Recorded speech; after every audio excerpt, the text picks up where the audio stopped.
Radhe Radhe guys, स्वागत है आप सबका मेरे यूट्यूब चैनल जिसका नाम है श्री जी। आज जिस टॉपिक पर हम बात करने वाले हैं वो है ह्यूमन एनाटॉमी का टॉपिक। मॉडर्न का टॉपिक है जिसका नाम है एनाटॉमी ऑफ स्टमक। स्टमक जैसा कि हम सब जानते हैं, स्टमक क्या होता है?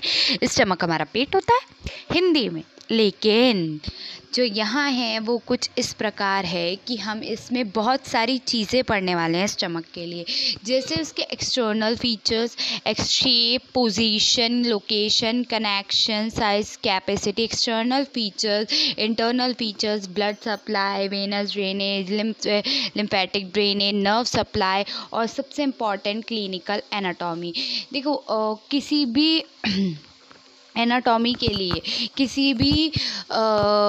किसी भी बॉडी पार्ट की एनाटॉमी हमें पता होनी बहुत ज़रूरी है, जिसके अगर हमें क्लिनिकल फीचर ही नहीं पता होंगे तो हमें क्या पता चलेगा कि इसमें क्या है। ठीक है, तो ये बहुत ज़रूरी है। उसके बाद अब हम देखेंगे एनाटॉमी ऑफ स्टमक। तो एनाटॉमी ऑफ स्टमक होता क्या है? तो ऑल्सो नोन एज, स्टमक को हम क्या कहते हैं? Also known as gastroventer. हम इसे गैस्ट्रोवेंटर कहते हैं। जे शेप्ड ऑर्गन होता है। Stomach is a muscular bag forming the widest and most distensible part of digestive tube. क्या करता है? स्टमक जो होता है मस्कुलर बैग है, फॉर्म करता है वाइडेस्ट और मोस्ट डिस्टेंसिबल पार्ट किसका? डाइजेस्टिव ट्यूब का। जो स्टमक है वो मस्कुलर बैग होता है, जे शेप्ड ऑर्गन है, इसे हम गैस्ट्रोवेंटर कहते हैं, फॉर्म करता है widest and most distensible part of digestive tube. अब इसके दो कनेक्शंस होते हैं। कनेक्शंस क्या होते हैं? मतलब ये ऊपर की तरफ किससे कनेक्ट होता है और नीचे की तरफ किससे कनेक्ट होता है। तो अगर हम स्टमक की बात करें तो जो इसका ऊपर का पार्ट होता है वो किससे? ओइसोफेगस से कनेक्ट होगा। किसके? ओइसोफेगस के कौन से पार्ट से? लोअर एंड से, क्योंकि ओइसोफेगस अपर एंड तो यहाँ होगा ऊपर की तरफ, लेकिन नीचे होगा लोअर एंड। तो किससे कनेक्ट होगा? Lower end of oesophagus. Below में क्या होगा? To the duodenum. उसके बाद अगर हम लोकेशन देखें तो ऑब्लिकली, अगर हम लोकेशन की इसमें बात करते हैं तो obliquely in the upper and left part of abdomen. कहाँ होता है? ऊपर की तरफ होता है और लेफ्ट पार्ट ऑफ एब्डोमेन में प्रेजेंट होता है। अच्छा, अब इसका ज़्यादातर पार्ट जो होता है, most part lies in the left costal margin and the ribs, और कहाँ पे? रिप्स पे मार्क करता है। शेप एंड पोजीशन, अगर हम शेप और पोजीशन की बात करें तो समवॉट जे शेप्ड का ऑर्गन होता है। Its shape can be studied in the living beings by radiographic examination. हम इसकी शेप कैसे पढ़ते हैं? रेडियोग्राफिक एग्जामिनेशन से पढ़ते हैं। ठीक है, उसमें क्या करते हैं? रेडियोग्राफिक एग्जामिनेशन करने से पहले हम बेरियम मील देते हैं, जिसका हमें करना होता है ना स्टमक में, तो हम उसे बेरियम मील देते हैं। साइज एंड कैपेसिटी, अगर हम साइज़ की बात करें तो ये 25 सेंटीमीटर लॉन्ग होता है और वेरी डिस्टेंसिबल ऑर्गन, जैसे कि वहाँ पे आया था पहले ही मैं बता चुकी हूँ, most distensible part of digestive tube होता है। ठीक है, उसके बाद आ रहा है कैपेसिटी। इसकी कितनी होती है? कैपेसिटी होती है 1 ounce एट बर्थ, मतलब चेंज होती रहती है, जैसे जैसे बढ़ते जाते हैं ना वैसे वैसे चेंज हो जाती रहती है। तो 1 ounce at birth, 1 litre at birth और 1.5 लीटर टू 2 लीटर इन और मोर इन एडल्ट, इससे भी ज़्यादा होती है एडल्ट्स में।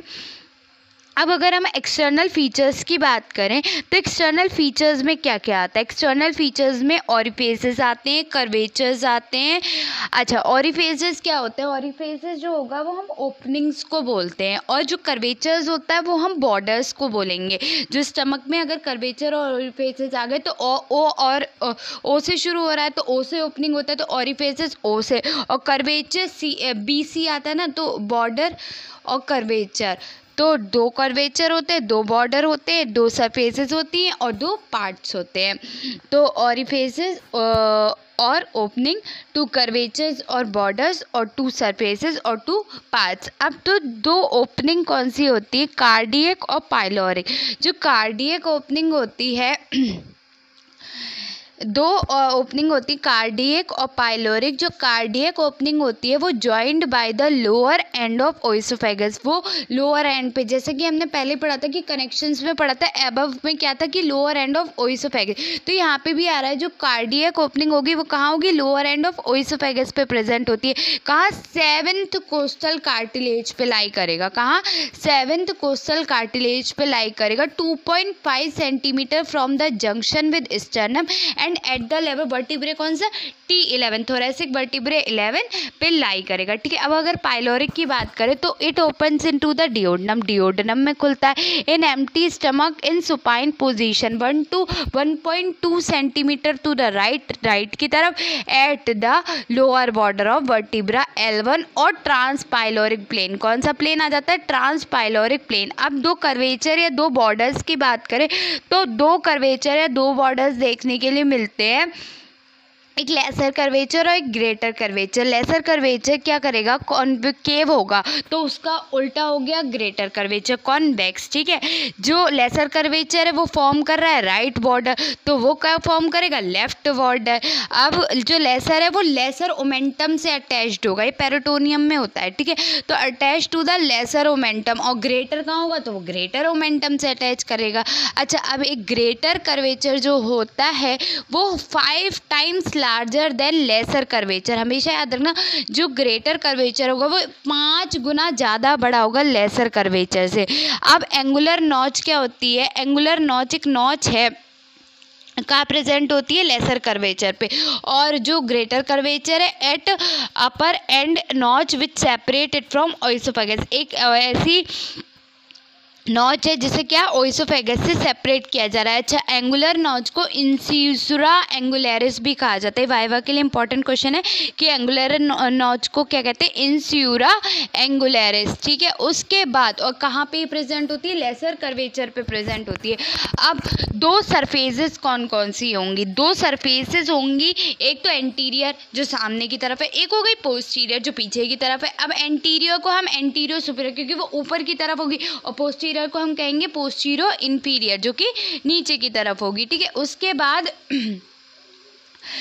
फेस, अच्छा ऊपर की तरफ होगी तो एंटीरियर ऊपर है, सुपीरियर एंटीरियर सुपीरियर, तो इसका मतलब फेसेस फॉरवर्ड एंड अपवर्ड, और फेसेस बैक, पोस्टीरियर कैसी होगी, एंटीरियर इंफीरियर, तो फेसेस बैकवर्ड एंड डाउनवर्ड। अब 2 पार्ट्स है, कौन कौन से, कार्डियक और पाइलोरिक, दो सरफेसेस, दो ओपनिंग, दो कर्वेचर, दो ही पार्ट्स और दो ही सरफेस। अब दो पार्ट्स क्या हैं, वो क्या है, जैसे वहाँ पे बता दी कार्डियक और पाइलोरिक ओपनिंग थी, अब यहाँ वही पार्ट्स होगा, लेकिन कार्डियक 2 तरीके का होता है, बॉडी और फंडस, और पाइलोरिक भी 2 तरीके का होता है, कौन सा, पाइलोरिक एंट्रम और पाइलोरिक कैनाल। तो फंडस क्या होता है, अपर ऊपर की तरफ होता है, कॉन्वेक्स होता है और डोम शेप्ड पार्ट होता है। अब बॉडी क्या होती है, lies between fundus and pyloric antrum, gastric glands होती हैं डिस्ट्रीब्यूटेड फंडस में in body of stomach and contain secretory cells होते हैं। ठीक है, कहाँ करता है, जो बॉडी होती है वो कहाँ लाई करेगी, एक तो पाइलोरिक एंट्रम और फंडस, जो फंडस कार्डिक पार्ट का पार्ट है उसके, और पाइलोरिक एंट्रम पाइलोरिक का पार्ट है उसके बीच में होगी क्या, बॉडी प्रेजेंट। उसके बाद पाइलोरिक एंट्रम क्या होता है कि ये सेपरेट करता है पाइलोरिक कैनाल को किससे, सल्कस इंटरमीडियस से, प्रेजेंट ऑन ग्रेटर कर्वेचर, जो कहाँ प्रेजेंट होता है, ग्रेटर कर्वेचर पे जो प्रेजेंट होता है क्या, सल्कस एंटेरिकस। ठीक है, अच्छा इंटरमीडियस, ठीक है, अगर एक पॉइंट ये भी बन सकता है कि ग्रेटर कर्वेचर पे सल्कस इंटरमीडियस प्रेजेंट होता है। ठीक है, और ये कितना होता है, पाइलोरिक एंट्रम 7.5 सेंटीमीटर लॉन्ग होता है, लेकिन जो पाइलोरिक कैनाल होती है वो 2.5 सेंटीमीटर लॉन्ग होती है, नैरो और ट्यूब्यूल होती है, और कहाँ, राइट एंड पे प्रेजेंट होती है और टर्मिनेट करती है पाइलोरस को। ठीक है, अब बात करते हैं हम इसके रिलेशन की। ठीक है, रिलेशन 2 ही होते हैं, पेरिटोनियल और विसरल। पेरिटोनियल का मतलब होता है जो पेरिटोनियल से अटैच्ड हो, और विसरल का मतलब है जो बॉडी पार्ट से अटैच्ड हो। तो पेरिटोनियल क्या होता है, लाइंड, पेरिटोनियल रिलेशन इसका है, पेरिटोनियम से लाइंड होती है दोनों सरफेसेस पे, कौन कौन सी, एंटीरियर सरफेस और सुपीरियर सरफेस। और लेसर कर्वेचर पे क्या होता है, पेरिटोनियल लाइन मीट करती है और कंटिन्यूअस हो जाती है लेसर ओमेंटम से। याद है जब हम अभी मैंने बताया था कि लेसर कर्वेचर पे अटैच्ड होता है लेसर ओमेंटम से, ठीक है। तो क्या होगा, वही लाइनिंग जो आ रही है वो मीट हो रही है लेसर ओमेंटम से, और ग्रेटर कर्वेचर पे 2 लेयर मीट करती है और फॉर्म उसमें 1 लेयर मीट कर रही है, लेकिन इसमें 2 लेयर मीट करके बनाती है ग्रेटर ओमेंटम। अच्छा, अब इसमें एक टर्म दे रखा है बेयर एरिया ऑफ स्टमक। अगर बेयर एरिया ऑफ स्टमक की बात करें तो क्रेनियल टू गैस्ट्रोफेरल लिगामेंट, कहाँ से, क्रेनियल से गैस्ट्रोफ्रेनिक लिगामेंट तक एक छोटा सा पार्ट प्रेजेंट होता है। कहाँ पे, पीछे की तरफ स्टमक के, is in direct contact with diaphragm, और डायरेक्ट कॉन्टैक्ट किसका है, डायफ्राम का, और left crust is called bare area of stomach. तो क्या, क्रेनियल से गैस्ट्रोफेरिक लिगामेंट में एक छोटा सा पार्ट प्रेजेंट है, कहाँ पे, पोस्टीरियर सरफेस किसकी, हम इसमें किसकी बात करें, स्टमक की बात करें, तो स्टमक पे जो किसके डायरेक्ट कांटेक्ट पे, या तो लेफ्ट क्रस्ट के या डायफ्राम के, तो क्या कहलाता है, बेयर एरिया ऑफ स्टमक। उसके बाद अगर हम विसरल की बात करें तो एंटीरियर सरफेस, जो anterior surface is related to liver, diaphragm and anterior abdominal wall, किससे है, anterior surface is related to liver, diaphragm and anterior abdominal wall. Diaphragm separate the stomach from left pleura, pericardium and 6 to 9th rib, ठीक है। Diaphragm किसे separate करता है, stomach से, किसे, left pleura को, पेरिकार्डियम को, और 6 to 9 rib। अब ट्रॉप्स स्पेस क्या होता है, एक ट्रॉप्स स्पेस है, क्या है ट्रॉप्स स्पेस, जो space between left costal cartilage and lower edge of left lung पे होगा, वो स्पेस क्या कहलाएगा, लंग ऑन स्टमक क्या कहलाएगा, ट्रॉप्स स्पेस। तो इसमें 2 पॉइंट है, क्या, बेयर एरिया ऑफ स्टमक, तो बेयर एरिया ऑफ स्टमक क्या था, जो क्रेनियल से गैस्ट्रोफेरिक लिगामेंट पे पोस्टीरियर सरफेस पे एक स्मॉलर पार्ट प्रेजेंट है, जो डायरेक्ट कांटेक्ट है किससे, डायफ्राम से, वो कहलाता है बेयर एरिया ऑफ स्टमक। लेकिन यहाँ पे जो ट्रॉप्स स्पेस है वो space between left costal margin and lower end of lung, left lung on stomach is known as Traube's space. अब पोस्टीरियर सरफेस, अगर हम पोस्टीरियर सरफेस की बात करें तो ये स्टमक बेड फॉर्म करता है, कैसे, इस पे कई सारे स्ट्रक्चर्स होते हैं जिससे ये स्टमक बेड फॉर्म कर लेता है, क्या क्या, डायफ्राम, लेफ्ट किडनी, लेफ्ट, तो जो stomach posterior surface of stomach जो रिलेट करता है किससे, structures forming the stomach bed, all of which are separated from the stomach by cavity of lesser sac, ठीक है। तो these are diaphragm, left kidney, left suprarenal gland, pancreas, spleen और transverse mesocolon, ये सब होते हैं, ठीक है। अब अगर ब्लड सप्लाई की बात करें तो ब्लड सप्लाई क्या होती है, ठीक है, तो ब्लड सप्लाई 2 कर्वेचर्स में अलग अलग होती है, यानी कि 2 कर्वेचर्स को हम क्या बोलते हैं, बॉर्डर्स पे अलग अलग होती है। कौन सी, देखो, लेसर कर्वेचर है तो वहाँ पे अलग होगी और ग्रेटर कर्वेचर्स पे अलग होगी, ठीक है। तो क्या होती है लेसर कर्वेचर पे, क्या होती है ग्रेटर कर्वेचर पे, तो लेसर कर्वेचर पे जो होती है left and right gastric artery and a branch of hepatic artery, क्या होती है, left and right gastric artery होती है और ब्रांच होती है हेपेटिक आर्टरी की। ग्रेटर कर्वेचर पे क्या होती है, right and left gastroepiploic artery and a branch of gastroduodenal artery and branch of splenic artery, ये होती है। देखो, लेसर पे गैस्ट्रिक आर्टरी है और ब्रांच ऑफ हेपेटिक आर्टरी है, लेकिन वहाँ पे ये गैस्ट्रो एपिपोलिक आर्टरी है और गैस्ट्रो ड्यूडनल आर्टरी है और ब्रांच ऑफ स्प्लीनिक आर्टरी है, ठीक है। उसके बाद अगर हम नेक्स्ट देखें वेनस ड्रेनेज, तो वेनस ड्रेनेज कुछ मिलता जुलता है, कैसे, देखो, right and left gastric vein drain कहाँ करेगी, पोर्टल वेन में, और right and left epi gastric epiploic है, एपिपोलिक वेन कहाँ ड्रेन करेगी, स्प्लीनिक वेन में, ठीक है।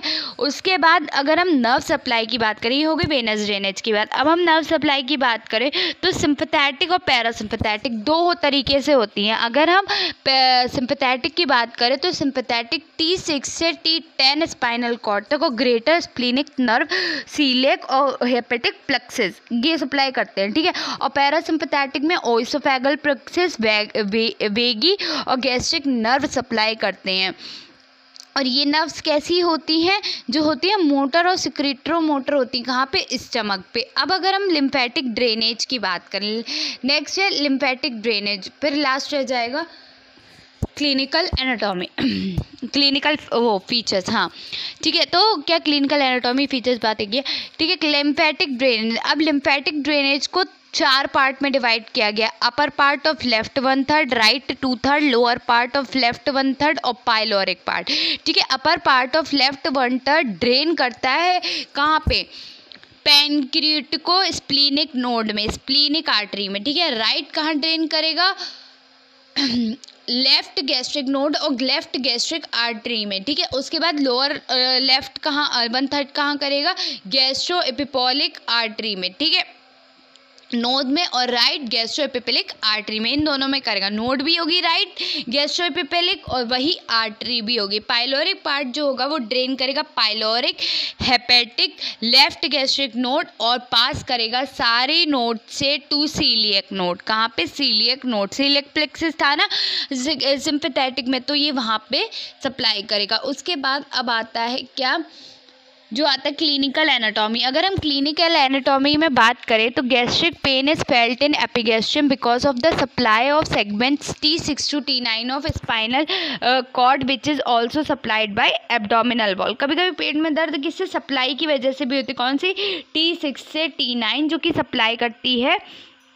ठीक है, उसके बाद क्या है, pain is produce either by spasm of muscle और ओवर डिस्टिंक्शन। ठीक है, 2 टाइप्स ऑफ अल्सर, कौन कौन से अल्सर होते हैं, एक पेप्टिक अल्सर और एक गैस्ट्रिक अल्सर। तो peptic ulcer blood group O वाले में ज़्यादातर देखने के लिए मिलता है, अकर करता है साइट ऑफ पेप्सिन और कहाँ पे, and HCl and first part of duodenum में ये फील्ड होता है। ठीक है, उसके बाद लोअर एंड ऑफ ओइसोफेगस और मैकल्स डायवर्टिकुलर में ये फेल्ट होता है। ठीक है, उसके बाद गैस्ट्रिक अल्सर अगर हम देखें तो म्यूकस जहाँ पे फ्रीली मूव नहीं कर पाती है मस्कुलर कोट के ऊपर, और एपिथेलियम क्या होता है, थिन हो जाती है और ब्लड सप्लाई कम हो जाती है और नर्व सप्लाई ज़्यादा हो जाती है, इस वजह से गैस्ट्रिक अल्सर होता है। अच्छा, ये उनमें ज़्यादा होता है जो हमेशा वरी में रहते हैं या हमेशा तीखा खाना ज़्यादा पसंद करते हैं। ठीक है, और ऐसे में ये ज़्यादा होते हैं। अब गैस्ट्रिक कार्सिनोमा क्या होता है, it is common and occur along the greater curvature, metastasis can occur through the thoracic duct to left supra clavicular node, यानी कि ट्रोजर साइन है। ठीक है, lymph node are called as signal node, ये blood group A में common होता है। Pyloric obstructions अगर देखें, इट कैन बी कॉन्जेनाइटल और acquired cause visible persistent in the epigastrium and vomiting। हमेशा पाइलोरिक ऑब्स्ट्रक्शन में क्या होगा, उल्टी होगी खाने के बाद। ठीक है, तो ये हो गया पाइलोरिक ऑब्स्ट्रक्शंस।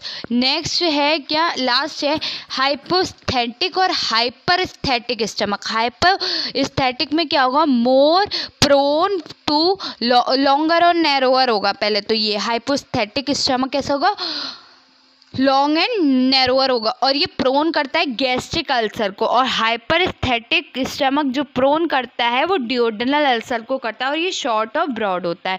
तो लाइक करें, शेयर, यहाँ पर आपका स्टमक खत्म होता है, लाइक करें, शेयर करें, सब्सक्राइब करें।